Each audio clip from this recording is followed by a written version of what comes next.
Continue our political coverage with our political experts joining us now. On the Republican side, Tim Rosales. On the Democratic side, Ed Emerson. And they are joining us in the flesh. Yep. Yes, Great to have you guys back in studio. Haven't seen you since primary night. That's We need right, to fix yeah. that. That was a beautiful night. We got to fix that. That was a great night. All right, so let's just sort of start at the top of the ticket, because usually you would think the governor's race would be drawing voters out, but that's likely not going to be the case, because according to all the polling, Newsom has favorable numbers.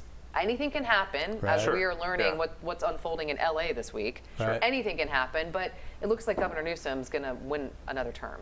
Oh, absolutely. I think that would be a very safe assumption Yes. to make. Although, everything you hear about Senator Brian Dahle from the press and the media and even and people who are sitting down talking to him, they really like the guy. No, I mean, Democrats in the state capitol, I have talked to numerous candidates and lawmakers. They Right. have nothing bad to say about him. They really like him. Yeah, they like him. He's great. The problem is in California, it just takes so much money Yeah. Right. to run for governor, and to be able to do that as a Republican statewide is a huge challenge. I mean, the governor's not really even taking the race seriously. You have your voter guides I got there. He has everything no here. candidate statement in the voters guide. But Neither did Doris Matsui. I thought that was kind of odd. so, I mean, but it's not like he's not doing anything. I mean, he's out there No. on national issues, really being sort of a champion for the Democratic Party and values, right? He was out there in one of the state props, but had to come off the air on that one right there. But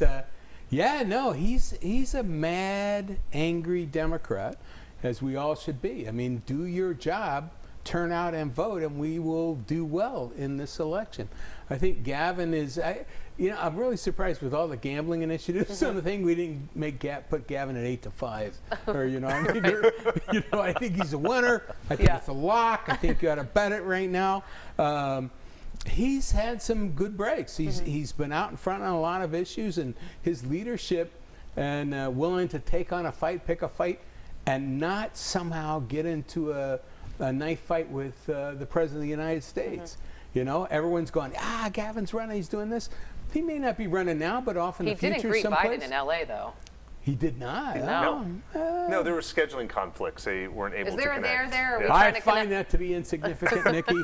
I find it to be He was more. not on the tarmac. It was Yeah. Karen Bass and More- Alex Padilla and Eric Garcetti. Have you No ever been out Gavin there? It's Newsom. the end of the earth. You Okay. really have to drive about 10 miles if you want to say hi to the president when he lands. It's at the end of the runway, near the So beach. that was okay. I think it might have been. That was a reason. That So was a probably reason. no, we really wouldn't be having a conversation about this unless, we're talking about a Republican like Alani Chen. We talked about this on primary night as well. I mean, that's sort of the biggest statewide race, because Alani Chen got some endorsements in the primary from the LA Times that Republicans normally don't get. And you're not seeing his opponent, Malia Cohen, really out there. There was some controversy with no debates. I mean, is this going to be an election or a race, I should say, where folks are just going to vote party? Yeah, it could be, but you've got candidates like Lanhee Chen, who has substance. He's got credibility and he's got credentials, and he just came out with an endorsement this week from Joe Lieberman, I saw that. former, a Democratic vice presidential candidate. And so I think that you could certainly have some surprises here in California. Right. I think it's probably most likely that where you're going to see the greatest amount of action is with the congressional races. Maybe some of those flip one way or the other, Right. or even with some of the state legislative races. That's where I think some of the surprises might be. Well, the Reaps have a bench now, too. I mean, he's a good candidate. He's a great right? candidate, yeah. And he's articulate, and then you've got some folks and a couple of the other.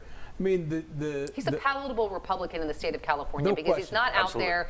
He's never been a Trump guy. He's not Right. out there, making abortion a big issue. He's saying Right. that's not something as state controller that I would even be asked about. Well, it's interesting for me. I mean, a part of the Bill Clinton phenomena in '91 and '92 was that the third way is that winning the election and having power and then administrating that power is important. But you got to do that first before you can be right on everything and not be the president of the United States. And it goes down to congressional level, to state Senate seats.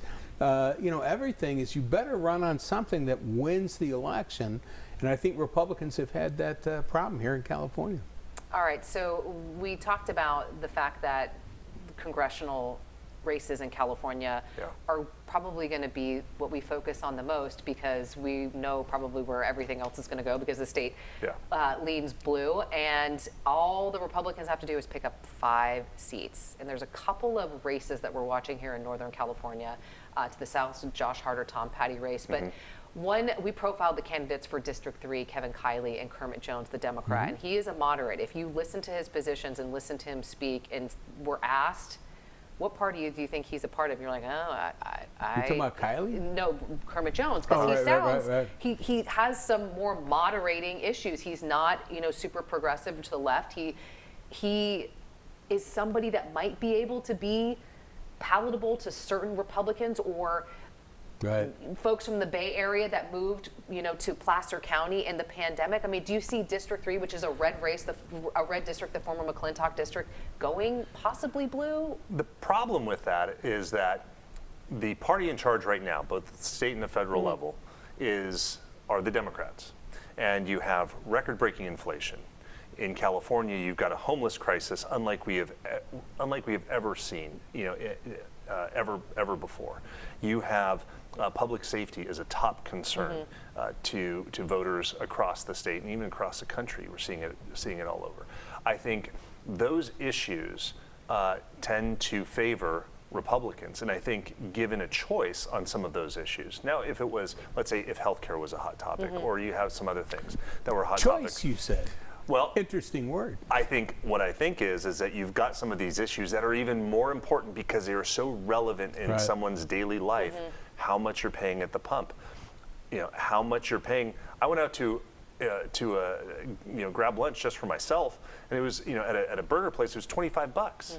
You're like, wait, am I at Dodger Stadium right now? What's going on? I wish I was at Dodger Stadium. Well, actually, Petco Park right now, but I mean, with those types of numbers and people feeling that kind of pain, I think that it lends itself to, particularly Republicans staying home, Right. and those Democrats who have not yet kind of moved over or maybe consider voting Republican this time because of some of those inflationary Pocketbook public issues, safety, those kitchen table homelessness issues. issues. And how do you counter that? I mean, the thing for Dems to do is keep Trump on the ballot, keep that lunacy, keep that treasonous person, I was going to say, we are, it's a family show, Ed. keep that treasonous individual on the ballot. This is about what he's created. This violence in America is Trumpian. To use a new, did I just make that up or no? No, I No, I don't it's think you it's been did. there. someone's Yeah. probably been Yeah. using that. And for Democrats, choice, the Supreme Court. Elections matter. I've said this for 5 years over here. It's so important that you find out what's important to you. You should know it in your heart. Look on the ballot, go through these extraordinary documents that we get, and make a choice. I think Josh Harder, I think is probably going to make it. I was looking at Adam Gray. Have you seen these ads attacking Adam Gray? Adam Gray is a Sacramento insider. Right. We got to take a quick break, but I want to continue Sure, this sure. conversation on the other side. So more